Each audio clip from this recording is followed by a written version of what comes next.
If you told me a year ago that Bleach would end up being the anime of the year, with a lineup like My Hero Academia, Chainsaw Man, Stone Ocean, Blue Lock, Demon Slayer, and many others, I would probably say that there's no way that it will happen. What's up, y'all? This your boy, the Black Akashi, and I'm here with another video for the channel. If this is your first time here, make sure to hit that like and subscribe button if you enjoyed the video. Today, I'm going to be talking about Bleach and how it personally became my anime of the year. This video is more of a response, or better yet, an update to my video talking about which anime that I thought was going to be anime of the year. So I recommend you watch that first. I remember binge watching Bleach for the first time a year ago in preparation for the 1,000-Year Blood War, and was blown away with what I was watching. I honestly don't see how I spent so long not watching this anime. From the soundtrack to the drip, fights, villains, and characters, this anime has it all. Not to mention giving us one of the best villains in anime, being Lord Aizen, aka Chair-sama. So let's just say that I was looking forward to the final arc being animated, and I won't be spoiling anything because I've never read the manga, so you ain't gotta worry about that. This was just non-stop action from episode 1 to episode 13, just straight heat, no pun intended. It reminded me of season 4 of Attack on Titan once Eren attacked Marley, or better yet, Jujutsu Kaisen, because of how phenomenal from start to finish that season was. I just can't help but compare it to Bleach. In case you haven't noticed, I really love season 1 of Jujutsu Kaisen. From the first episode alone, it automatically hooks you in. It scratched off everything on the Bleach checklist. Team Ichigo shows up and shows out, check. Ichigo, check. Number 1 playing in the background, check. Bankai, check. Getsuga Tensho, check. What more could you ask for? Not to mention the huge teaser of the main antagonist of the arc being Yacht. Yak, however you pronounce it, that guy. Right from the jump, he showed us that he's a problem by casually killing 2 of his subordinates with the flick of his wrist. It literally reminded me of Aizen every time he used his spiritual pressure on his subordinates every time they got out of line. This man was strictly on demon time. He pulled up on the Soul Society like Pain did with the Leaf Village and straight up destroyed everything. And thus, the 1,000-Year Blood War between the Quincy and the Soul Reapers commenced once again. As much as I loved episode 6 and seeing Captain Yamato go off, I think episode 7 was my personal favorite episode so far. Ichigo doing everything he can to break out of the prison and help save the Soul Society, and when he finally does, it's just too late. Everybody got clapped up and put to bed. Them Stern boys was getting ready to go back to the crib and pop some champagne after an easy dub. Ichigo pulls up on the final boss and wastes no time. What I love about this fight, besides the atmosphere the fight was set in, it was how beautifully animated it was. From what I've heard, this surpassed the manga's adaptation with no difficulty. Seeing Ichigo pissed off like that after seeing the state everyone was in was a thing of beauty. Ichigo hasn't been embarrassed like this since Ukora. I'm sorry I can't pronounce his name, but you know who I'm talking about. The dude that dog walked him all through Arankar arc. That dude, before Ichigo got his lick back. But what really put the nail in the coffin was Nothing Can Be Explained playing in the background, which is probably my favorite song besides On the Precipice of Defeat. Everything about episode 7 was just a masterpiece. Then we end the final episode with the truth being revealed, Watch doing his best Clark Kent impersonation and took his sunglasses off and became practically unrecognizable.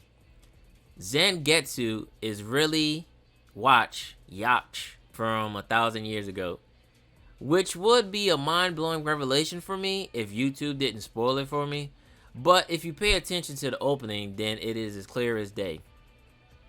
Like Homelander said, everything was perfect, right down to the last detail. But what really made me geek out the most was When Aizen and Watch interacted with each other, Watch considered Aizen one of the 5 great threats to him.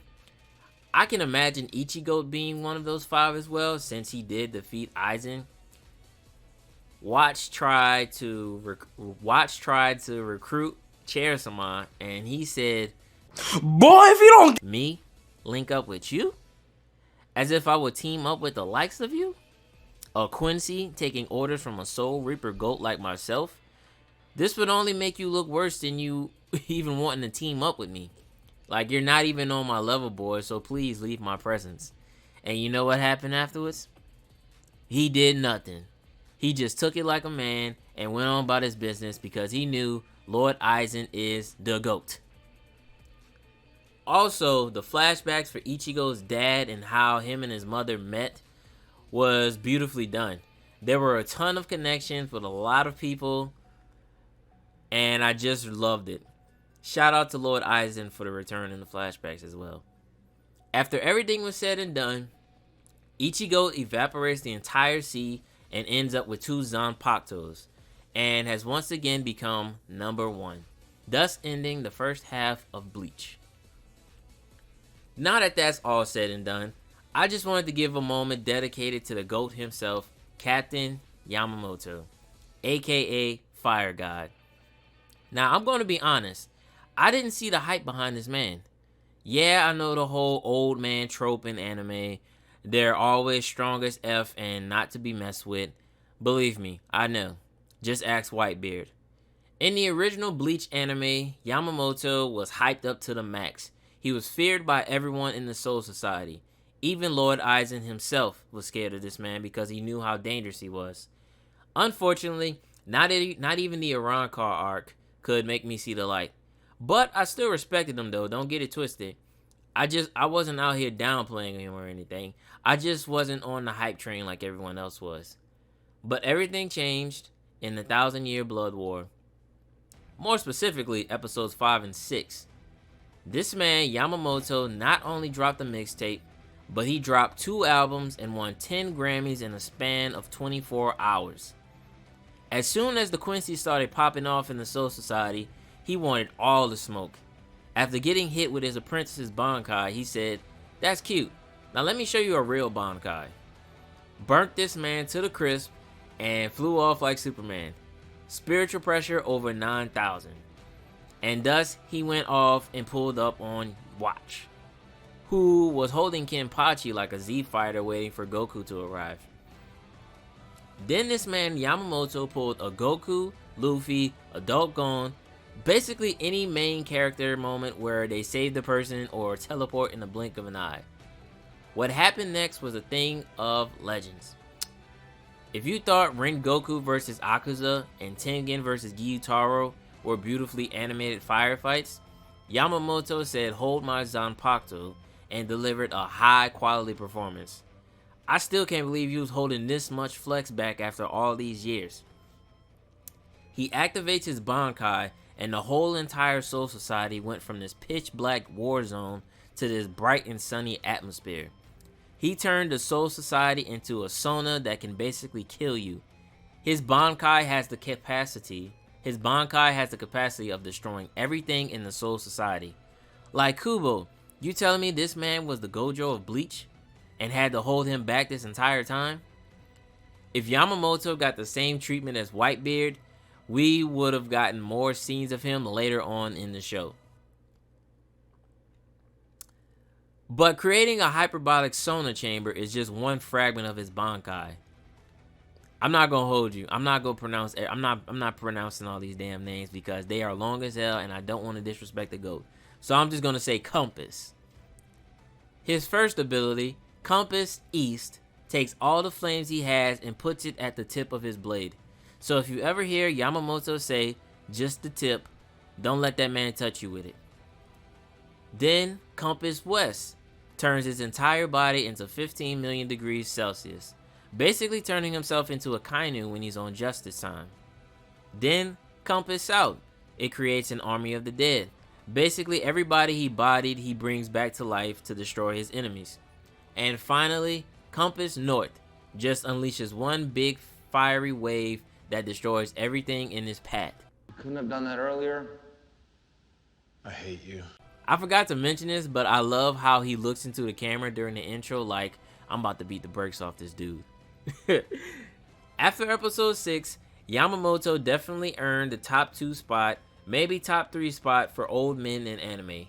Now I see why Aizen was so scared of this dude that he literally had to seal away his Bankai, because he probably could have ended every single arc in like 5 seconds if he wanted to.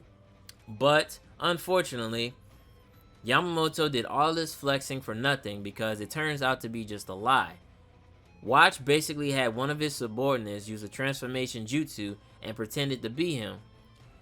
Surprisingly, he actually held his own until North and South were used, which makes you wonder, could Yamamoto have beaten him if that actually was Watch? Let me know in the comments. But unfortunately, he got clapped in the end, so RIP to a real one. You will be missed. But that's all I got for y'all today. As we patiently wait for part 2 to release this year, and hopefully it's not milk like Mappa is doing with Attack on Mid right now. If you've watched the first half of the 1,000 Year Blood War, let me know how you feel about it in the comments. If you're a manga reader, if you read the manga, let me know. Let me know how you feel about the adaptation and how hyped are you for the second half of Bleach, the 1,000 Year Blood War. And do you feel that Bleach deserves the title of Anime of the Year? Like always, thank you for watching the video. Leave a like, comment, share, subscribe. Thank you, and I'll see you in the next one.